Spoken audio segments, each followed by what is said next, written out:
अविनाश, तुम कब मेरी बात सुनोगे? आखिर मैं तुम्हारी पत्नी हूँ। काव्या ने गुस्से में अविनाश से कहा। अविनाश बिना बोले घर से बाहर निकल गया। अब ऐसा हर दिन होता था। काव्या अपनी सास सुलोचना जी की बहुत इज्जत करती थी, लेकिन सुलोचना जी हमेशा उसे नीचा दिखाने की कोशिश में लगी रहती थी। आज भी वही। काव्या ने सुबह जल्दी उठकर नाश्ता बनाया। अविनाश को सूजी का हलवा बहुत पसंद था, इसीलिए उसने नाश्ते के साथ हलवा भी बनाकर सभी को परोस दिया। उसके ससुर रमेश जी ने सुलोचना जी को टोकते हुए कहा, ये क्या फिजूल खर्ची है, सुबह सुबह देसी घी का हलवा। सुलोचना जी ने काव्या को डांटते हुए पूछा, क्यों बहू, ये देसी घी क्या तेरे मायके से आया है? माँ जी, वो इन्हें हलवा बहुत पसंद है, इसीलिए थोड़ा सा बनाया है। यह कहकर काव्या अविनाश की तरफ देख रही थी, शायद वो कुछ बोले।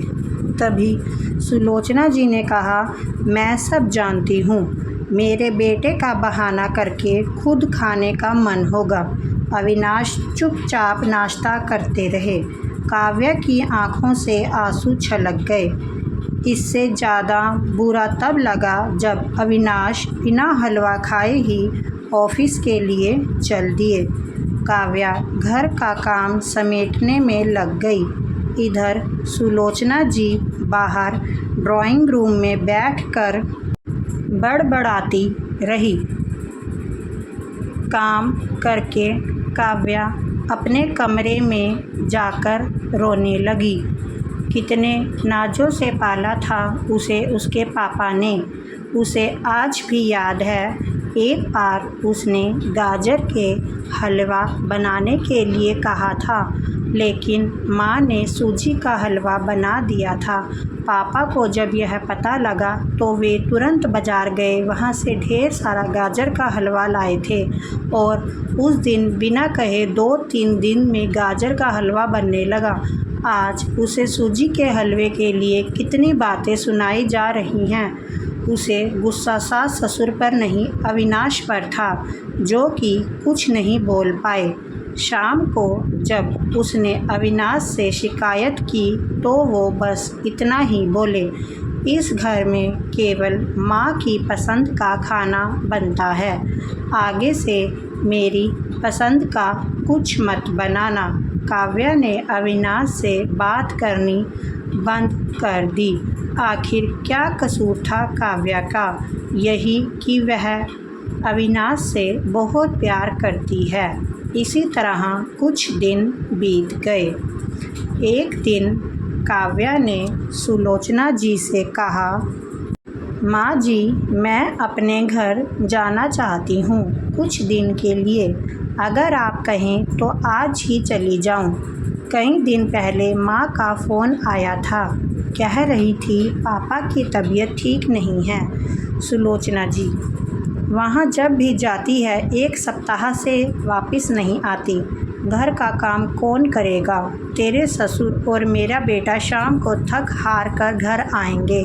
यहाँ उन्हें खाना भी नसीब नहीं होगा। मुझे तो चक्कर आ रहे हैं, मैं खाना नहीं बना सकती। जाना है तो 1 दिन के लिए चली जा।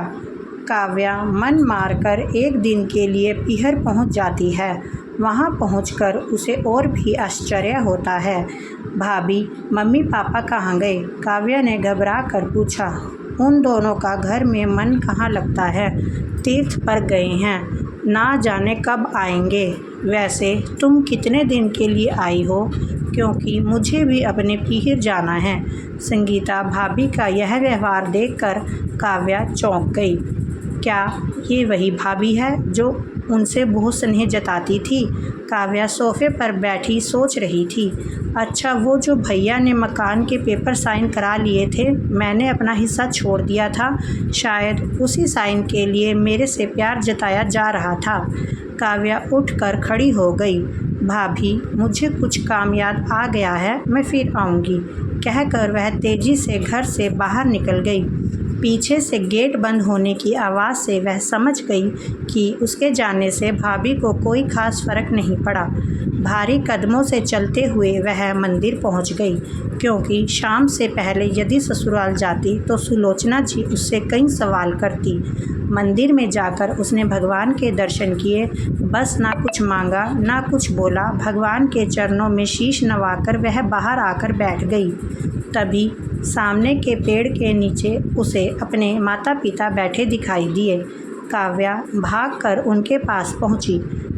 काव्या को देखकर उसकी माँ रोने लगी। बेटी, तू यहाँ कैसे? पापा ने पूछा।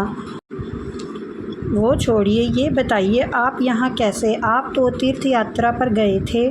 काव्या के सब्र का बांध टूट गया। उसकी आंखों से आंसू बह रहे थे। बेटी, तेरी भाभी ने तुझसे झूठ बोला है। बिजनेस में पैसा लगाने के लिए तेरे भैया ने मकान अपने नाम करा लिया। मकान के कागज़ गिरवी रख कर साहूकार से कर्जा ले लिया। उसके बाद हम बोझ बन गए, हमें घर से निकाल दिया। पापा, अब क्या होगा? काव्या ने रोते हुए पूछा। बेटी, तू चिंता मत कर, हम कहीं वृद्ध आश्रम में चले जाएंगे। तू अपने ससुराल में जा, वहाँ किसी को यह बात मत बताना। अपने माता पिता को इस हाल में देखकर वह उन्हें अपने साथ ले जाना चाहती थी, लेकिन जहाँ उसकी कदर नहीं है वहाँ माता पिता की क्या इज्जत होगी। भारी मन से काव्या ससुराल की ओर चल दी। आज उसे अपने लड़की होने पर अफसोस हो रहा था। काश वो अपने माता पिता के लिए कुछ कर पाती। घर आकर उसने बहुत मुश्किल से घर का काम निपटाया। उसके बाद अपने कमरे में जाकर गुमसुम बैठ गई। उसकी आंखों से आंसू बह रहे थे। अविनाश अपने ऑफिस के काम में लगे हुए थे। जब वे सोने आए तो काव्या से पूछ बैठे, क्या बात है, आज फिर माँ की कोई बात बुरी लग गई जो आंसू बहा रही हो? काव्या अपने को रोक नहीं पाई और उसने रो रो कर सारी बात अविनाश को बता दी। क्या माँ पिताजी को यहाँ ले आएं? वे इस उम्र में कहाँ जाएंगे? अविनाश ने कोई जवाब नहीं दिया और करवट लेकर सो गए। इस बात से काव्या को बहुत गुस्सा आया। आज से मैं भी इनके माँ बाप की सेवा नहीं करूँगी। देखती हूँ कौन इनकी सेवा करेगा। रोते रोते काव्या सो गई। 2-3 दिन बीत जाने पर उसकी चिंता बढ़ती जा रही थी। एक दिन वह सब्जी लेने के बहाने उसी मंदिर में पहुंची, लेकिन उसके माता पिता वहां नहीं थे। पंडित जी, यहाँ मेरे माता पिता उस पेड़ के नीचे बैठे थे। कई दिन से उनका कुछ पता है? तुम्हारा नाम काव्या है क्या? पंडित जी के मुंह से अपना नाम सुनकर काव्या ने पूछा। जी हाँ, लेकिन आपको कैसे पता? तुम्हारे माता पिता ने यह पता दिया था और कहा था वे अब यहाँ रहते हैं। काव्या ने पता देखा, वह यहाँ से कुछ दूर का था। काव्या ने मंदिर के बाहर निकलकर ऑटो रिक्शा किया और उस पते पर पहुँच गई। दरवाज़ा खटखटाया तो एक लड़की निकल कर आई। यहाँ का पता मुझे पंडित जी ने दिया है, काव्या बोली। आप काव्या दीदी हो? अंदर आ जाओ। काव्या को कुछ समझ नहीं आया। वह अंदर गई तो देखा उसके माता पिता सोफे पर बैठे थे। काव्या उन्हें देखकर रोने लगी। बेटी, अब क्यों रो रही हो? तेरे कारण हमें यह मकान मिल गया है। काव्या आश्चर्य से उनका चेहरा देखने लगी। लेकिन माँ, आप यहाँ कैसे? और ये लड़की कौन है?